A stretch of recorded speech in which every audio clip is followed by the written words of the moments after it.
Olá, prezados cursistas, é uma enorme alegria poder compartilhar e trocar experiências com todos vocês neste evento.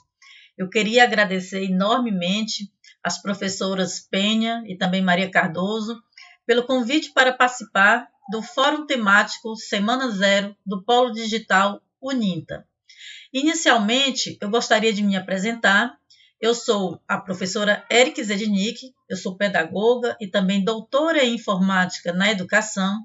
Eu fiquei imensamente feliz com a temática do fórum, que é o uso de tecnologias e inovações na educação superior. Claro, porque a minha felicidade ela tem razão de ser, logicamente porque a minha formação e linha de pesquisa ao longo da minha trajetória ela tem se delineado fortemente em relação à área da informática na educação. Portanto, o tema que eu trouxe para vocês hoje, o tema que nós vamos desenvolver nesse encontro, se intitula A Taxonomia das Tecnologias Digitais na Educação. Esse tema ele é bastante pertinente devido ao momento pandêmico que vivemos hoje, onde a maioria dos professores eles passam por uma transição do modelo de ensino presencial para o modelo remoto, onde 88% dos professores, segundo dados do Instituto Península, afirmam que nunca ministraram aula nesse formato remoto antes. Portanto, tanto a falta de experiência quanto também a formação dificulta muito a escolha de uma ferramenta na hora de planejar uma aula remota, ou mesmo uma aula no modelo presencial, híbrido ou à distância. A BNCC, por exemplo, gente, ela incorporou desde 2018 a competência acerca da cultura digital. Isso leva a gente a perceber o quê? Que já era urgente essa necessidade de formação de competências digitais, né? Essa necessidade já era urgente muito antes da pandemia. O que a pandemia fez foi apenas deixar isso evidente. Ou seja, ela mostrou para a gente essa necessidade e também colaborou para que esse processo de transformação digital da escola fosse acelerado. Então, é importante compreender que, apesar de, cronologicamente, como vocês podem observar nessa linha do tempo que está aí na tela, já estarmos na era pós-digital, tecnologicamente, ainda estamos muito aquém do que deveríamos estar. Ou seja, nós ainda não colocamos os dois pés na era pós-digital. Nós temos tendências que mostram, essas características da era pós-digital, mas que nós ainda estamos muito aquém quando a gente pensa na área da educação. Então, a gente não pode desconsiderar, gente, que essa mudança de era, ela traz também implicações para essa educação que a gente chama de educação 4.0.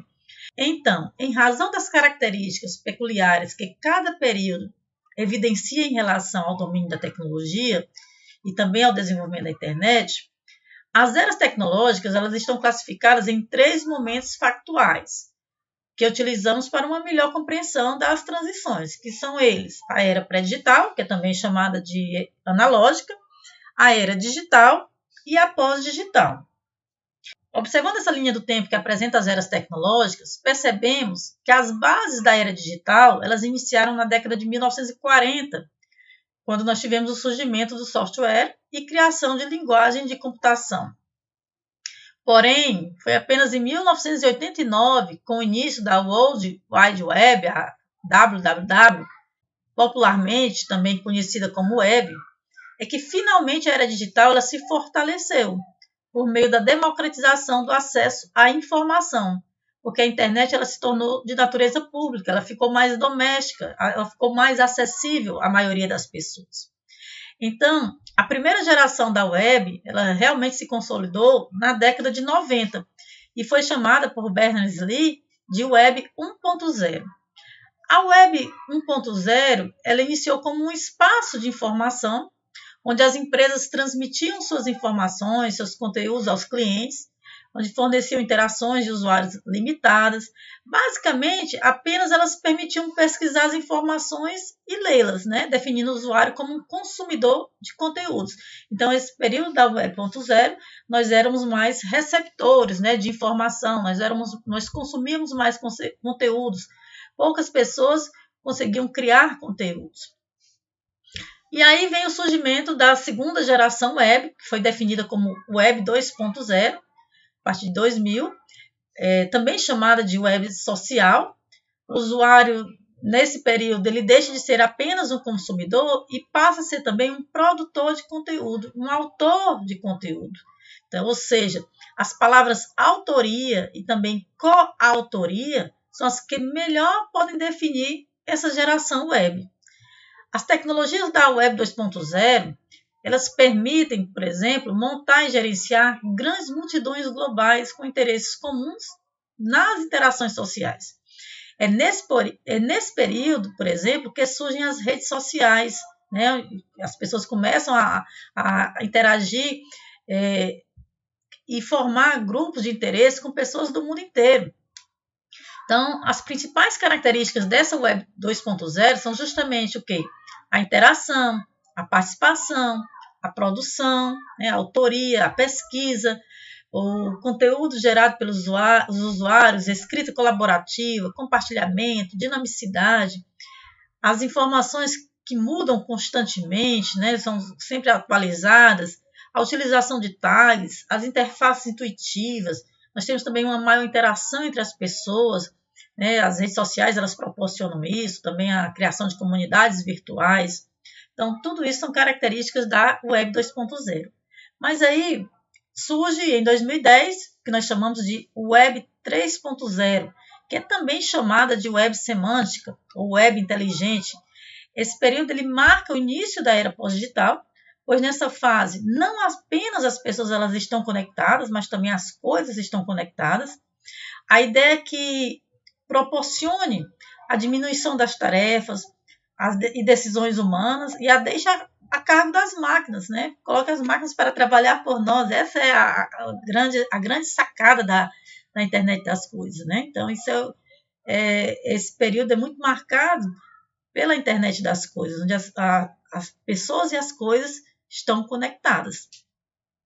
As principais características dessa Web 3.0 são justamente o que? A interação entre máquinas, a internet das coisas, o conhecimento do usuário, por exemplo, softwares que interpretam as preferências dos usuários, né, o que a gente chama de análise semântica, softwares que auxiliam na navegação, na tomada de decisões, sistemas de conhecimento coletivo, criação de conteúdo de forma ativa, de forma colaborativa, agentes inteligentes, representação da informação de maneira que os computadores eles sejam capazes de interpretá-la. A computação em nuvem também é algo que cresceu extraordinariamente nesse período.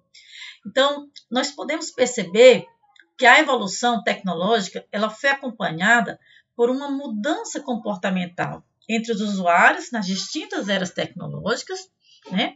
Então, a era pós-digital ela se destaca pelas rápidas e pelas profundas mudanças culturais que foram, de certa forma, impulsionadas pela ubiquidade das tecnologias digitais, na qual a onipresença, a onipotência e a onisciência da tecnologia tem transformado de uma forma extraordinária todos os setores, né?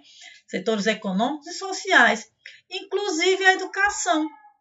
Então, nesse sentido, nós podemos considerar que nós estamos vivenciando uma nova formação sociocultural, que vem recebendo tanto o nome de cultura digital quanto de cybercultura.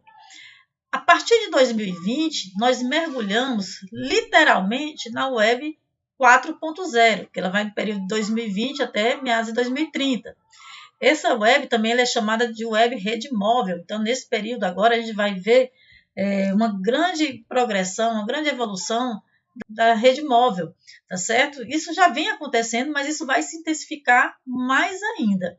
Então, a Web 4.0 ela funcionará com sistemas operativos, ela integrará não apenas tecnologias, mas também massa crítica de conteúdo social, indústria e redes políticas.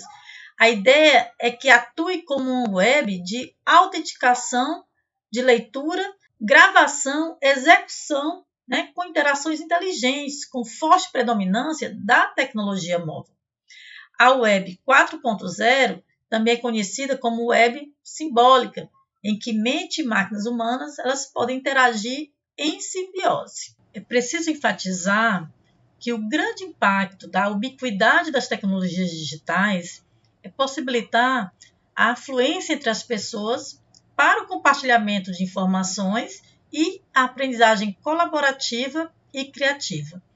Isso permite a extrapolação do universo possível de interações dos espaços tradicionais de aprendizagem e situa a tecnologia centrada no ser humano. Então, nesse sentido, essa nova era exige que o conhecimento ele desloque o seu foco da economia para as pessoas. Isto é, as pessoas passam a não ser mais consideradas como simples fatores produtivos, mas essencialmente e principalmente como a finalidade dos processos de desenvolvimento. Na era pós-digital, a tendência é se deslocar do conteúdo receptivo para o interativo, da aprendizagem passiva para a colaborativa e interativa, da educação one-to-many, modelo que é focado no professor, para uma educação man-to-many, que é um modelo distribuído, do ensino homogêneo para o adaptativo, que se chama modelo one-to-one, que é um modelo personalizado, do ensino presencial para o ensino híbrido, ou também chamado blended, das metodologias instrucionistas para metodologias ativas, do currículo linear para o currículo rizomático intermédio, um currículo em rede. Então, na era pós-digital, a gente percebe que os arquivos eles foram para a nuvem e os programas pesados eles viraram aplicativos. Né? Tudo está mais simplificado. Ninguém mais se preocupa em se conectar, porque todos estão sempre na rede. Não existe mais o universo do online, do offline. Tudo faz parte da mesma realidade, a realidade on-off, porque as ações do mundo físico elas estão intimamente ligadas aos eventos do mundo real. A escola, gente, é preciso que a gente perceba que ela é um organismo naturalmente vivo e dinâmico, e todos os seus interessados eles têm de aprender a pensar e organizar a escola ante essa nova realidade tecnológica, promovendo um espaço para reflexão e também para as atividades mais criativas. Então, nesse contexto, exige-se que os conteúdos abordados sejam mais interativos, que promovam a criação, a investigação, a resolução de problemas e a originalidade. Assim, é relevante associar o uso da tecnologia às metodologias fundamentadas em concepções pedagógicas que estimulem a aprendizagem ativa, cuja base é a reconstrução e a ressignificação do conteúdo. O amadurecimento do processo de integração das tecnologias digitais ao currículo, ele permite mudanças significativas, como, por exemplo, a não linearidade curricular.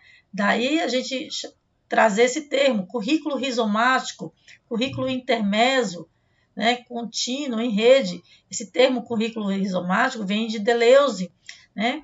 E a possibilidade também de combinar essas atividades à distância com atividades presenciais, e aí a gente tem o que a gente chama de ensino híbrido. Então, nesse contexto, o currículo da era pós-digital, ele sobrepõe 3 importantes princípios, que são eles: o princípio da conexão, o princípio da heterogeneidade e o princípio da multiplicidade.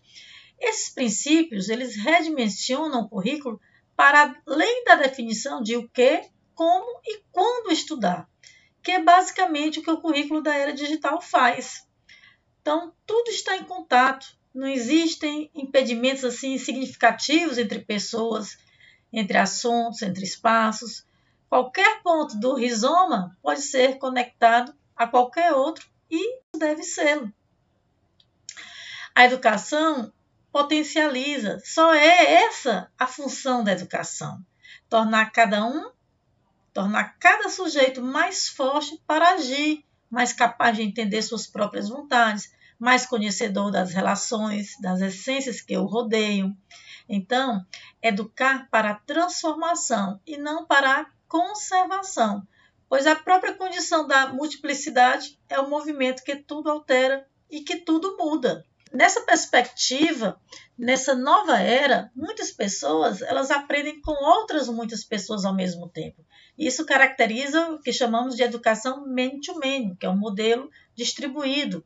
O YouTube, por exemplo, está cheio de canais de crianças e jovens ensinando e aprendendo algo todo o tempo. Portanto, enquanto as tecnologias digitais elas fragmentam a informação em pílulas nas diversas plataformas, elas granulam esses pontos de aprendizagem, elas também permitem, principalmente, a conexão, colaboração e troca de informações no modelo man-to-man, ou seja, de muitos para muitos, e não mais no modelo one-to-man, de um para muitos, né, como a gente tinha na escola tradicional.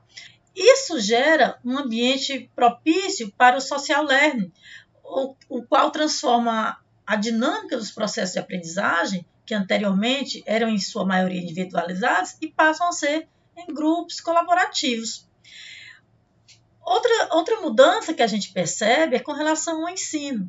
O ensino antes ele era homogêneo, ou seja, igual para todos dentro de uma concepção modernista. Agora se fortalece o respeito à singularidade de cada aprendiz e usa a tecnologia educacional para conhecer seus alunos e delinear seu plano de estudos, promovendo o que a gente chama de ensino adaptado, que é o modelo one-to-one, ou modelo personalizado. Nesse modelo, os planos de estudo eles são personalizados de acordo com as singularidades e as necessidades de cada estudante. A ideia é gerar melhores resultados na aprendizagem, respeitando suas individualidades, porém, para que alcance os resultados esperados, é fundamental que se enfatize a importância de um bom planejamento, claro, também a sua intencionalidade. Outra coisa que modificou, que a gente percebe no deslocamento, é o tipo de participação, né? Isso também foi modificado. A ideia de compartilhamento é a que predomina nessa nova era, na era pós-digital. E a sala de aula, ela não poderia ficar de fora, pois essa tendência ela colabora também para o compartilhamento de conteúdos, de ideias, de experiências, de projetos, que são desenvolvidos dentro de sala de aula. E o aluno pode colaborar para uma aula mais rica, mais dinâmica, mais atrativa e também mais interativa, de forma que ultrapasse as paredes da sala de aula. Com tanta tecnologia, é até difícil da gente imaginar para onde estamos indo e onde que a escola se encaixa em tudo isso. Afinal de contas, tudo parece ser muito transitório e também efêmero. Estima-se, por exemplo, que a realidade virtual irá substituir os livros didáticos no futuro próximo.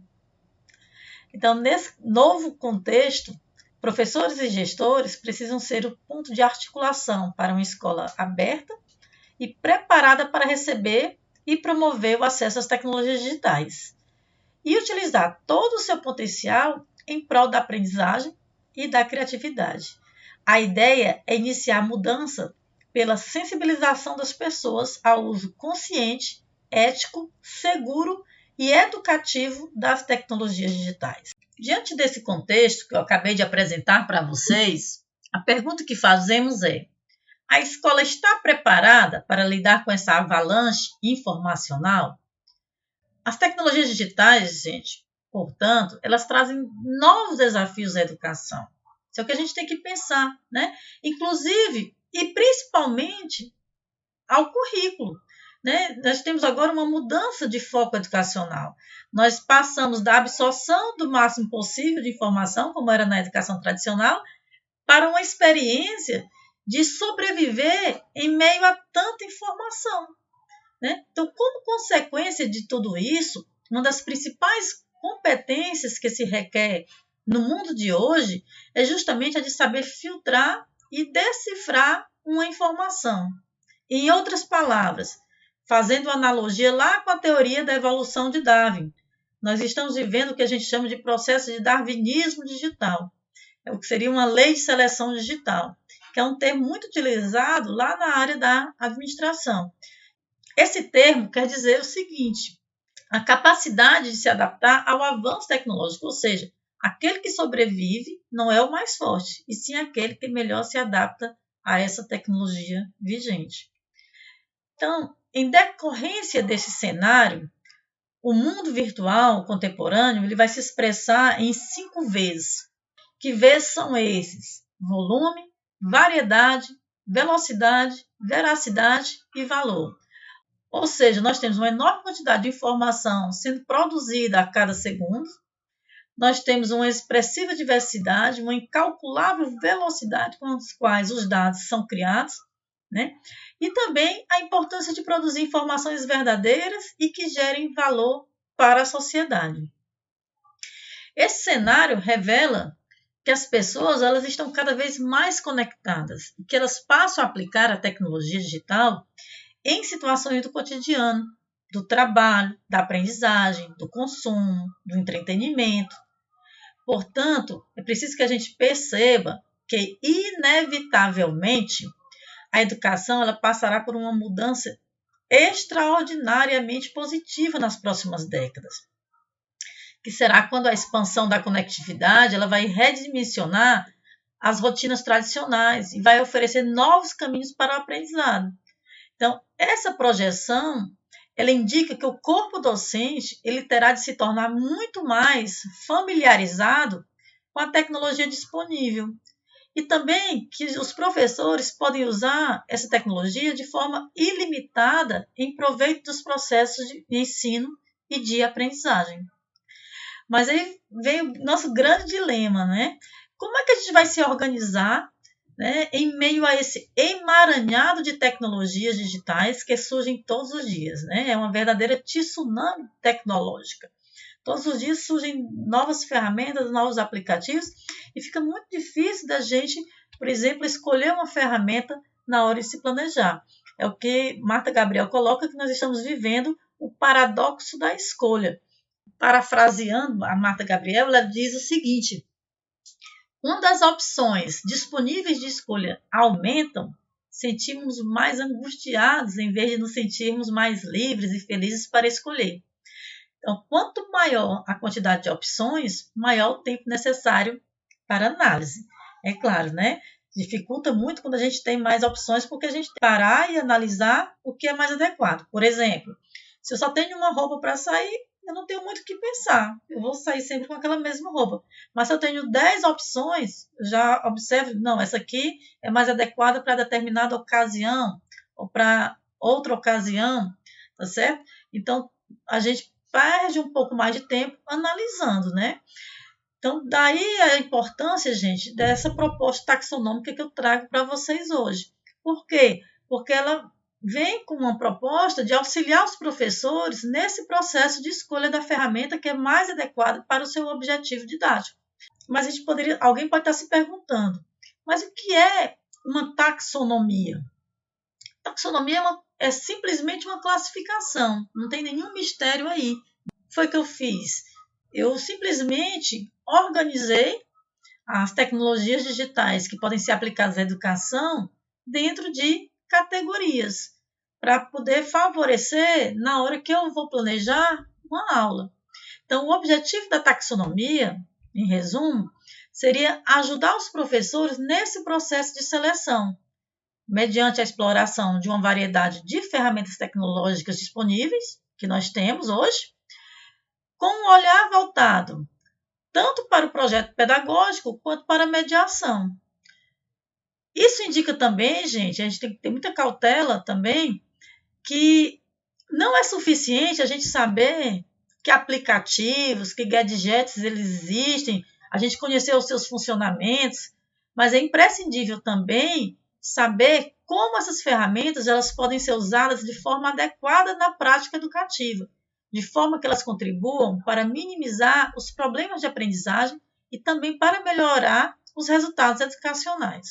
A ideia é poder contribuir para o desenvolvimento da cultura digital, para o planejamento de aulas, para a produção de conteúdos, para a inovação da prática educativa e, principalmente, colaborar com a maturidade digital docente e também discente, como também favorecer a formação de professores curadores, que é uma nova tendência dessa era pós-digital, de professores que sejam capazes de fazer uma escolha didática eficiente dos materiais digitais disponíveis.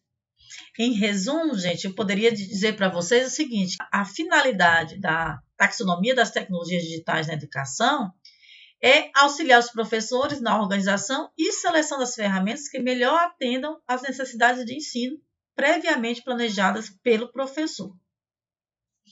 Assim, eu queria apresentar para vocês a proposta taxonômica, que está dividida em 5 categorias. São elas: as ferramentas de autoria, as ferramentas de busca, de armazenamento e de socialização, as ferramentas de imersividade virtual, as ferramentas de tecnologia assistiva e as de gestão de tarefas. Eu apresento inicialmente as ferramentas de autoria. Essas ferramentas elas abrangem todas as tecnologias que permitem a criação de conteúdos e informações. Nessa categoria também se encontram as ferramentas de autoria colaborativa, que são aquelas que permitem a criação de conteúdos de uma forma coletiva, de uma forma colaborativa, né? Também permitem o compartilhamento de ideias, por exemplo. Então, essa categoria ela vai estar organizada em 3 subcategorias de ferramentas, que são as ferramentas de comunicação e colaboração, de criação de conteúdos e avaliação da aprendizagem. As ferramentas de comunicação e colaboração, como o próprio nome já diz, são todas aquelas que permitem a disseminação da informação, a comunicação com maior eficiência, o desenvolvimento das competências comunicativas, interativas. Elas favorecem a formação de uma comunidade que aprende devido à grande facilidade de acesso de uso dessas ferramentas e, consequentemente, também uma maior facilidade de comunicação, de compartilhamento de experiências, de compartilhamento de saberes. Então, essa subcategoria ela vai estar representada pelas ferramentas, por exemplo, como as mensagens via e-mails, né, as ferramentas que me permitem fazer correio eletrônico, as de mensagem instantânea, hoje muito caracterizada aí pelo WhatsApp, pelo Telegram, né, que elas permitem escrita, áudio, vídeo, as comunidades online, os grupos de discussão, os fóruns de discussão, blogs, microblogs, wikis, páginas online, escrita colaborativa, webconferência, enfim. Então, são as ferramentas que me permitem, vamos dizer assim, realizar uma comunicação, né, com as pessoas e também colaborar com elas. Já a subcategoria que retrata as ferramentas de criação de conteúdos, elas abrangem todas aquelas que possibilitam que educadores possam criar, desenvolver, editar e formatar materiais educacionais personalizados e também interativos, que possam construir conteúdos em colaboração e também diversificar as atividades realizadas. Do mesmo modo, os estudantes também eles podem inovar em seus trabalhos, tanto no desenvolvimento de conteúdos das atividades propostas pelos professores, como também na apresentação destes, utilizando as ferramentas digitais e, principalmente, essas ferramentas elas ajudam a potencializar a criatividade dos nossos alunos. Então, quando a gente cria atividades que eles usam essas ferramentas, nós estamos também favorecendo o desenvolvimento da criatividade dos nossos alunos. Então, como exemplos desse tipo de ferramenta, nós temos, por exemplo, os editores de áudio, editores de imagem, editores de vídeo, editores de texto, as planilhas e slides, tanto de apresentação quanto os narrados, storytellers, história em quadrinhos, livros virtuais, infográficos, design gráfico, aulas online, webquests, jogos, né? Então, todas essas ferramentas que me permitem criar esse tipo de conteúdo, né? Por exemplo, nuvem de palavras. Então, elas estão incorporadas nessa subcategoria. Já a terceira subcategoria são as ferramentas para avaliação da aprendizagem. Mas antes eu queria destacar com vocês a definição do que é uma avaliação online. Porque às vezes as pessoas confundem que a avaliação online você só pode fazer dentro de um contexto à distância, remoto, por exemplo. Mas não, a avaliação online você pode realizar até mesmo dentro do contexto presencial, tá certo? Então, a avaliação online, assim como a avaliação tradicional, ela tem um objetivo, que geralmente qual é? Diagnosticar, avaliar, medir, testar, sondar, exercitar, ou até mesmo documentar o desempenho acadêmico do aluno, ou o progresso da sua aprendizagem, o desenvolvimento de habilidades, ou as necessidades educacionais que o aluno possui, tá certo? Então, ela tem a finalidade de você obter um feedback, né? E a partir dele você fazer, por exemplo, um acompanhamento, uma tomada de decisões, intervenções futuras. O que diferencia a avaliação online da avaliação tradicional é apenas o suporte, porque na avaliação online você vai ter como suporte dispositivos digitais, né, e a internet. E você vai utilizar, vamos dizer, algum aplicativo digital para realizar essa avaliação, tá certo? Mas ela tanto pode acontecer no sistema presencial quanto no remoto ou à distância, híbrido. Então, a diferença é que ela vai ter esse suporte tecnológico. Então, essa subcategoria das ferramentas de aprendizagem, elas incluem aquelas ferramentas que me possibilitam criar avaliações com meus alunos. Então, os grupos são as ferramentas que me possibilitam criar questionários, atividades, pesquisas, testes, me permitem, por exemplo, criar atividades gamificadas, criar rubricas, mapas conceituais, a técnica do Hackness, por exemplo, estudo de caso, portfólios, entre outros. No entanto, a gente tem que pensar também que existem inúmeras ferramentas que elas não foram criadas com essa finalidade de ser um instrumento de avaliação, mas que, dependendo da estratégia do professor, da criatividade do professor, elas podem também ser aplicadas nesse contexto, tá certo? A próxima categoria seria a categoria que representa as ferramentas de busca, armazenamento e socialização.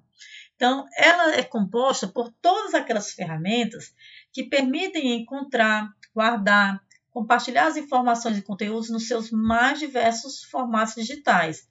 Isso de uma forma segura, eficiente, organizada e também filtrada. Elas estão divididas nas seguintes subcategorias, que seriam os repositórios, subcategoria de socialização de conteúdos e também pesquisa. Mas o que são repositórios? Os repositórios eles podem ser entendidos como uma espécie de catálogo digital, que facilita o armazenamento, né, a pesquisa e também a socialização de algum conteúdo digital. A crescente proliferação, como a gente deve ter percebido, de conteúdos, né, e de informações, ele exige uma organização no armazenamento dos dados. Então, gente, estes dados eles são mais eficientemente aproveitados quando eles estão organizados em uma classificação de metadados e também armazenados em um repositório, porque isso facilita que você busque esse conteúdo depois, né? Você insere ali um metadado, uma palavra, e ele vai buscar por meio desse metadado. Então, nesse sentido, os repositórios eles se configuram como importantes espaços virtuais para a organização de materiais digitais. Atualmente, existem repositórios para os mais variados tipos de mídias. Por exemplo, repositórios de vídeos, de imagens, de músicas, de filmes, de objetos de aprendizagem, de e-books, de jogos, de podcasts, de documentos, entre outros. Já as ferramentas de socialização de conteúdo são aquelas ferramentas que abrangem todas aquelas que permitem a publicação e distribuição de tópicos educacionais. Essa subcategoria ela se utiliza dos mais diversos canais para a disseminação de temáticas educacionais, como, por exemplo, os portais educacionais, os sites educativos, softwares educativos, os ambientes virtuais de aprendizagem, os cursos online, os QR Codes, realidade aumentada, são exemplos de ferramentas que podem ser utilizadas para compartilhar algum tipo de conteúdo. É perceptível que, com o advento da internet e com o desenvolvimento dos sistemas de busca, nós temos hoje excelentes motores de busca, né? Ficou fácil encontrar conteúdos nos mais diversos formatos, armazenados nos servidores da internet. Então, é nesse contexto que se encontram as ferramentas de pesquisa, por exemplo, que elas estão caracterizadas como aquelas que ajudam na busca por informações armazenadas e que reduzem o tempo necessário para encontrá-las. As informações elas são apresentadas de uma forma muito organizada, de uma forma rápida e também de uma forma muito eficiente. Então, nessa categoria, nós encontramos as plataformas de busca, né, definidas como motores que são capazes de organizar, de rastrear, de indexar e também de analisar de uma forma automática e rápida. Eles são capazes, gente, de analisar bilhões de páginas da internet e apresentam resultados em aproximadamente meio segundo. né, através da simples inserção de um metadado, de uma palavra-chave. Então, esse mecanismo ele favorece o acesso rápido a informações sobre qualquer assunto que seja pesquisado. Entre os buscadores disponíveis para realizar uma pesquisa online, nós podemos destacar aí o Google Web, que é o mais conhecido, né? Também o Bing. No entanto, existem diversas outras ferramentas disponíveis para esse tipo de serviço. A próxima categoria seria a categoria das ferramentas de imersividade virtual, que são todas aquelas que possibilitam ao usuário uma experiência muito semelhante ao ambiente real, por meio das simulações em mundos virtuais. Então, essas ferramentas, elas ajudam o aluno, de certa forma, a compreender de forma mais fácil os conteúdos didáticos, devido ao suporte das visualizações que são tridimensionais. Então, elas proporcionam a simulação de situações que são vivenciadas no mundo virtual e oferecem ao aluno a oportunidade de experimentar diversos ambientes cujas vantagens eles se destacam por questões como, por exemplo, de inacessibilidade, de segurança, de economia, né? Então, por meio do mundo virtual, você pode levar o seu aluno para conhecer as crateras da Lua, ou as crateras de um vulcão, a passear por dentro do corpo humano, e ao fundo do oceano, e a Marte.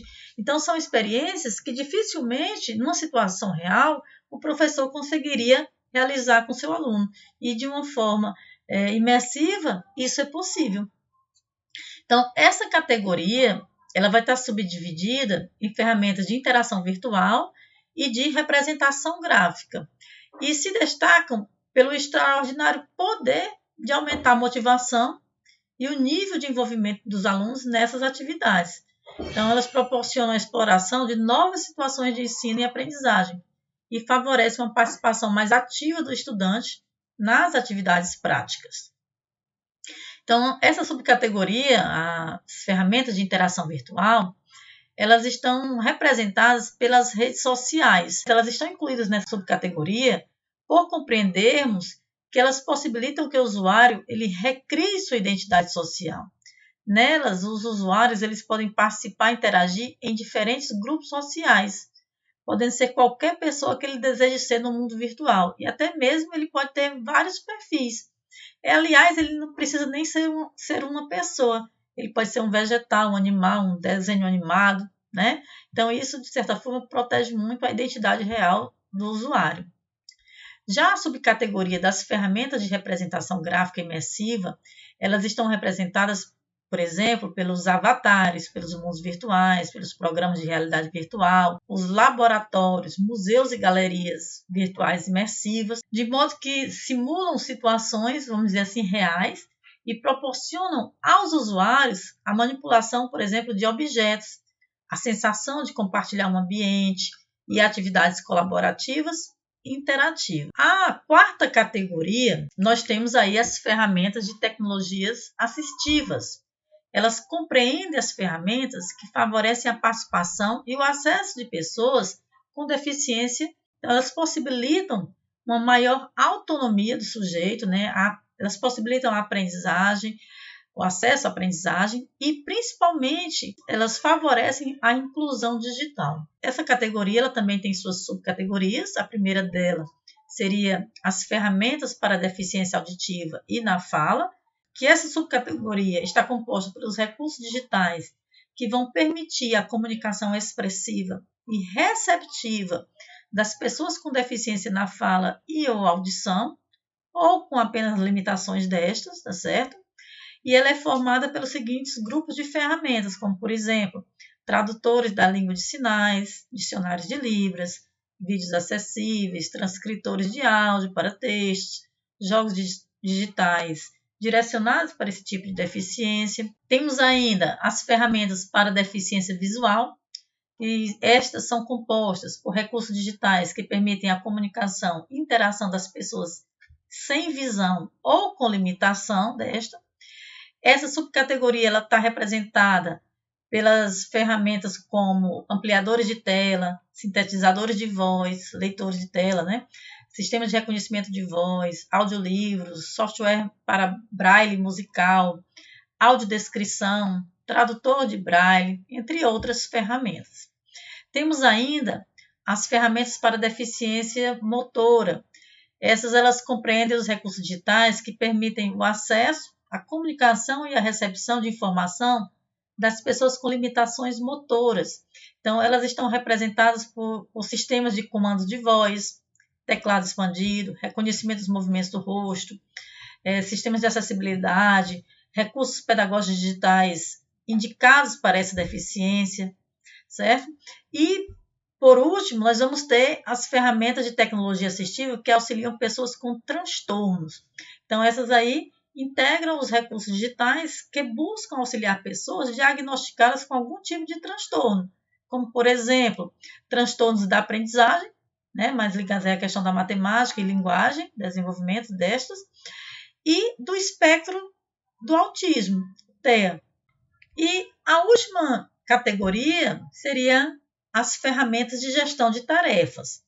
Essas aí são compostas por aquelas ferramentas que favorecem a administração, a organização e a sistematização das tarefas cotidianas, como também o controle das atividades burocráticas da escola, de projetos profissionais de uma forma mais simples, de uma forma mais organizada, de uma forma mais produtiva. As ferramentas de gestão de tarefas, por sua vez, elas estão organizadas em duas subcategorias, que são os organizadores e os gerenciadores. Os organizadores, eles estão representados por meio das ferramentas que ajudam a estruturar uma ideia, a planejar, a coordenar uma ação, a trabalhar em equipe. E elas podem ser demonstradas, por exemplo, com ferramentas de agenda, de calendário online, blocos de notas digitais, assistentes pessoais, mapas mentais, organizadores gráficos, murais, flashcards, social bookmaking, planejamento de aula, projetos, planos. Então, são todas ferramentas que estão incorporadas nessa subcategoria. Já a subcategoria dos gerenciadores, nós podemos dizer que são aqueles que auxiliam, né, a gerenciar atividades cotidianas da escola, automatizando o máximo possível todos esses processos. Então, nessa subcategoria, estão relacionados os gerenciadores escolares, né, aquelas ferramentas que possibilitam você ter toda a visão acadêmica do aluno, desde o processo de matrícula, transferência, reprovação, por exemplo, gerenciador de biblioteca, gerador de horários escolares, bancos de dados, gerenciador de redes locais para uso educativo, gestão da identidade digital, ferramentas de live stream. Então, todas essas estão incorporadas nessa subcategoria. Então, nesse cenário que eu acabei de apresentar para vocês, da taxonomia das tecnologias digitais, é muito importante que a gente possa compreender também que na era pós-digital, no âmbito da educação 4.0, que é também denominada de era do Learn by Doing, que significa aprender fazendo, há um grande volume e diversidade de informações, de conteúdos e de ferramentas que estão aí disponíveis para nós. E que isso aumenta numa enorme velocidade e quantidade. Precisamos, portanto, apenas organizá-los e sistematizá-los, definindo e classificando em qual contexto essas ferramentas podem ser utilizadas, para qual público ela é indicada, com qual objetivo a ser alcançado e qual a melhor estratégia para aplicar essa ferramenta. Isso a gente denomina como planejamento. Então, gente, eu gosto sempre de destacar que o planejamento é uma ação essencial dentro desse contexto, tá certo? Não adianta a gente saber que as ferramentas existem, mas a gente tem que pensar principalmente em que situação ela vai ser aplicada. Então, nesse contexto de produção de conteúdos, seja na educação à distância, presencial, remota ou híbrida, a curadoria ela é empregada na seleção do melhor formato e também do melhor recurso, seja um texto, seja uma imagem, um objeto de aprendizagem, uma música, um vídeo, um áudio, uma simulação, um tutorial, um jogo, uma animação, uma avaliação, uma webquest, um livro, uma plataforma, um site, um portal, blog, wikis, não sei. São tantas ferramentas que fica até difícil da gente falar, né? Então, Então, você tem que pensar no melhor formato e recurso, mas também você tem que pensar qual é o dispositivo que você vai aplicar isso, que você vai utilizar, porque você sabe que os nossos alunos possuem diferentes tipos de dispositivos, como, por exemplo, computadores, tablets, celulares, notebooks. Pensar também no ambiente virtual de aprendizagem, né? Você vai usar qual? É o Classroom, é o Microsoft Teams, é o Moodle, né? É o Adobe Connect, é o Blackboard. Então, o professor tem que pensar qual é o ambiente também que ele vai concentrar esses materiais. Ele deve também considerar o público-alvo, ele deve considerar os níveis de ensino, se é básico, se é superior. Isso tudo, gente, exige que o professor ele desenvolva, além das competências intelectuais, afetivas e pedagógicas, né, que já são inerentes à sua profissão, ele desenvolva também as competências digitais, que são necessárias para atuar na educação 4.0. Isso exige profissionais melhor formados, remunerados e também melhor valorizados, com uma carga horária compatível a esse trabalho de curadoria. Né? Por quê? Porque você fazer curadoria de ferramentas, isso exige tempo. Precisa você coletar ferramentas, precisa você conhecer, explorar essas ferramentas. Além de tudo isso, é necessário também políticas públicas de empoderamento das tecnologias digitais, que promovam a formação de professores, o acesso à internet de qualidade, aos programas, aos aplicativos, aos conteúdos digitais, aos dispositivos. Então, tudo isso é necessário para que o professor ele coloque os dois pés definitivamente na era pós-digital. Outra coisa importante, gente, é o conhecimento prévio dos sujeitos. Isso é fundamental para que o professor curador ele realize a melhor escolha do material. Afinal de contas, né, mesmo quando o conteúdo ele é excelente, com uma linguagem clara, com uma linguagem objetiva, atrativa, num formato diversificado, dinâmico, criativo, os processos de ensino e aprendizagem eles podem não ter sucesso se o perfil do aluno e a sua estrutura de acesso forem desconsideradas ou generalizadas. Então, ao escolher um determinado material, é essencial que o professor se pergunte: quem é o meu aluno? Quais são as suas necessidades? Como o conteúdo pode ser aplicado nesse contexto? Esse material é acessível? É fundamental, portanto, que o professor curador pesquise, analise, teste cada material, observando se é possível sua aplicação, adaptação e utilização em diferentes contextos. Uma das habilidades do curador também, né, na educação 4.0, é saber explorar as potencialidades desses materiais, de modo que eles sejam meios para auxiliar o aluno a alcançar o conhecimento. Desse modo, eu enfatizo que a taxonomia das tecnologias digitais ela pode contribuir para que o professor curador faça uma melhor escolha dos materiais digitais disponíveis. Bem, como resultado disso tudo, né, de toda essa experiência, nasceu o livro Taxonomia das Tecnologias Digitais na Educação. Eu queria aproveitar esse momento, essa oportunidade para apresentar para vocês. Esse livro é resultado de uma trajetória durante a minha disciplina de Educação e Tecnologia, e ele será lançado brevemente, provavelmente em agosto, vai estar disponível aí tanto na Amazon quanto na Saraiva, tá certo? E ele apresenta justamente essa proposta taxonômica que eu acabei de falar para vocês, logicamente de uma forma mais aprofundada. Então, o livro ele traz de forma exemplificada, por meio de uma curadoria com mais de 1.300 ferramentas que podem ser utilizadas em atividades educacionais. Ele traz também diversas sugestões de filmes, de livros, de aplicativos, entre outros, que estão todos linkados e ou codificados com QR Codes, né? E isso permite que o leitor ele possa navegar para além das páginas do livro, ampliando as informações acerca dos temas abordados. A obra ela destaca as principais tendências de mudanças na educação, né, em face a essas novas realidades que se impõem pelo avanço da tecnologia, evidenciando que a era pós-digital há um deslocamento muito forte da cultura do ensino para a cultura da aprendizagem. Então, a finalidade realmente é evidenciar que a era pós-digital ela sinaliza que na educação, assim como em todas as outras áreas, tudo que puder ser virtual será, e que nós, professores, precisamos estar preparados para essa nova era. E aí, deixo esse convite para embarcarmos juntos nessa expedição de conhecimento sobre as tecnologias educacionais. Eu concluo aqui, agradecendo a todos vocês pela atenção e paciência em escutar-me. E eu gostaria também de deixar meu endereço de e-mail para o contato posterior, para quem tiver alguma dúvida, alguma sugestão, tá certo? Então, esse é o contato para vocês, que está aí na tela. E também eu queria finalizar com esta mensagem, que diz assim: é crucial perceber que a era pós-digital exige uma educação diferente da vivenciada na era digital. Na educação 4.0, há um deslocamento do ensino presencial para o ensino híbrido, das metodologias instrucionistas para as metodologias ativas.